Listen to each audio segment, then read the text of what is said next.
Well, you must be getting fed up with seeing my ugly face. Hello again, YouTube, and I'm going to let you into the biggest bushcraft secret going out. And really, it's no secret. Is there such thing as a bushcraft knife? Well, unfortunately, there isn't such a thing as a bushcraft knife, but there are knives that excel for bush tasks or bushcraft tasks, camp crafts.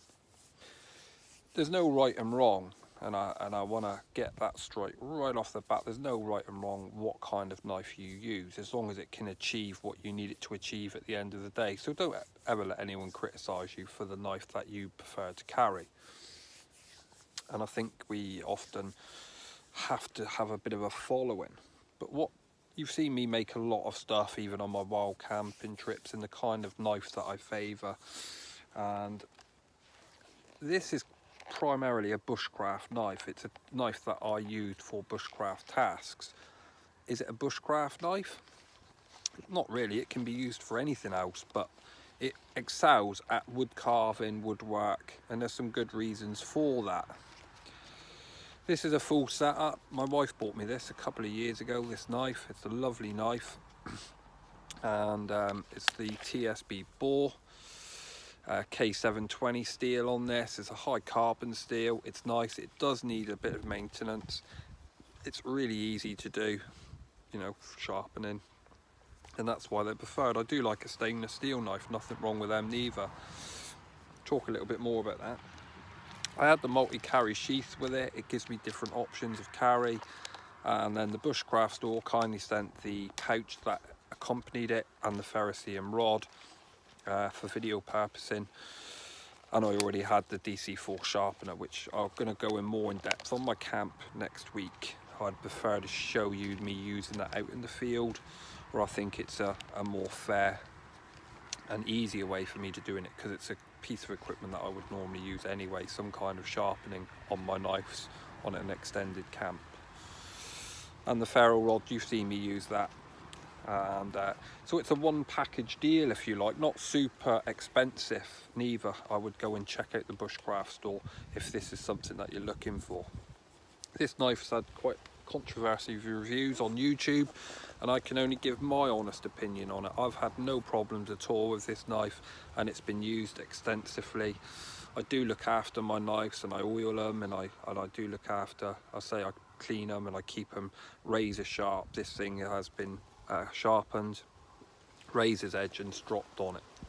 A blunt knife is a real dangerous tool to have out in the field, and being able to maintain them is something that you're going to have to get used to. A blunt knife, you have to put excessive pressure on whatever you're using, and it's when you're putting that excessive pressure, that's when accidents really do happen. A sharp knife will quite easily do the task, and if you do miss with it, it gives you a nice clean cut to put your plaster on, normally quite deep. So knife safety is paramount wherever we use one of these. This is a full tang construction knife, and you can see that the knife runs right through into the handle, giving us a full tang construction. That means a very strong knife. It can be used for batoning, heavy duty work, and I wouldn't recommend heavy batoning with any knife. It's a great tool. You know, once you're kind of up to anything over 3 to 4 inches, really you should be changing your tool and looking for an axe. That's a different video altogether, but that's fine for splitting a bit of kindling. One tool option. Notching. So what we ask our knife to do when it comes to bushcraft task or field task is notching, carving, sometimes slicing, drilling, definitely drilling. So a strong tip is essential. We use it for striking our ferrocerium rod, so the spine is 90 degrees. You'll notice there's no coating on this edge. Coating can be a problem on knives, where it stops you from striking a ferrocerium rod. So what I'm going to kind of show you is a couple of different knives. This is kind of the same, but in a folding type.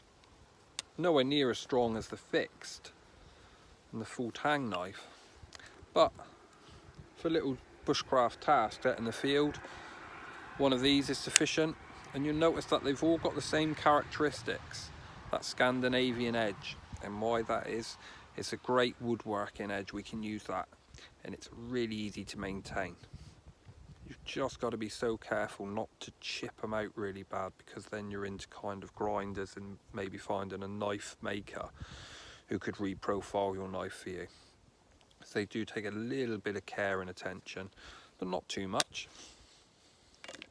And then we're going on to these little case knives, these little folders. This is my case trapper knife. It's one of my favourite little knives for little notching and carving and bushcraft. And this thing is like a razor. It scares me how sharp I've managed to get it. And you could shave with it. It comes with 2 blades. And I use this for a lot of food prep and things like that. Things where I don't want and don't need a big knife. You know, these big knives for food prep will often bruise the food that you're using it. So you don't really need that. And of course, the favourite one is the neck knife, the Moras, and there's a whole range of Moras. They do a fantastic range of knives, and they are very good. These little Moras, I really highly rate them. I've only just picked this up, and it's under intense use at the moment. Before it'll even go out into the main field with me, I like to know that my knives are reliable and there's no defects on them, so I use them intensively at home before I take them out. The worst thing is to have a major failure when you go out, you know, a big chip comes off the blade or the tip snaps. And if you're a long way from home, it can be a real problem then. It can leave you down a tool. So the myth really is there such a thing as a bushcraft knife? Well, unfortunately there isn't. But there is a knife that will excel at bushcraft tasks. So often when we say, I'm going to use my bushcraft knife, what we're trying to say is it's a knife that we use for bushcraft. We talked about ferrocerium rods and things like that, and it's one of the skill sets that we learn with our knives. And there's some real easy knife handling skills that we can learn, and they're really quick to learn and really simple to learn. And the first one we should be doing is trying to feather a stick. And you can use any stick for this, split a bit of stick down and try and get the curls as much and fine as you can. And if it's not something that you want to like, just practice. And it's a great way of telling whether your knife is sharp, whether it will actually curl off a bit of wood, which is what I'm doing now. I'll just gently use the knife. And you can see that you can basically do as fine curls or as big curls as you want with it. So that is the real myth of the bushcraft knife, if you like. Guys, just remember, whenever you take out any of these kind of tools out in the field, make sure you accompany that with a first aid kit. Because it doesn't matter how good you are, or how experienced you are, eventually your knife will bite you. And you just got to make sure you've got the right equipment for that. I hope you've enjoyed the couple little projects we've done. There's a lot more projects that are coming out, just haven't had time to film them all. There's some real advanced bushcraft stuff coming out, and there's some stuff probably never been seen on YouTube before, so we're going to show them off to you. I believe that once you gain a bit of knowledge, it's worth sharing it with everyone. I don't believe it's worth keeping. I'd like to know that everyone is out using these skills in, you know, making themselves a candle and a mallet and 6 tent pegs and anything to help anyone out. And that's what this channel is all about, always has been. So I know somebody asked about doing a figure of 4 dead fall trap. Really easy to carve, like really easy. Remember the figure of 4 dead fall, you need 3 sticks, not 4, and that's where a lot of people go wrong. So yeah, that's it.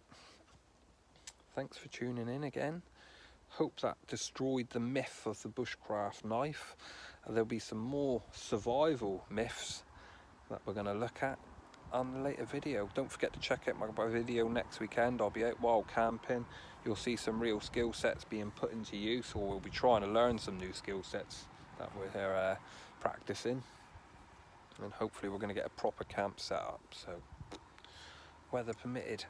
In where I live, you can never tell what the weather's going to do. 411 missing series, The Hunted, I watched that the other night. It was quite good. there is explanations to some of them cases, I'm sure. And don't forget, there'll be a new video series out from me soon, which is Against All Odds. That's being filmed at the moment, and I'm probably going to get a lot of hate off that, but Against All Odds is about people that go missing, and people that how to keep yourself while in the mountains. I'm even going to challenge some of the survival books. It's never a dull moment on this channel. I'll speak to you all on the next one.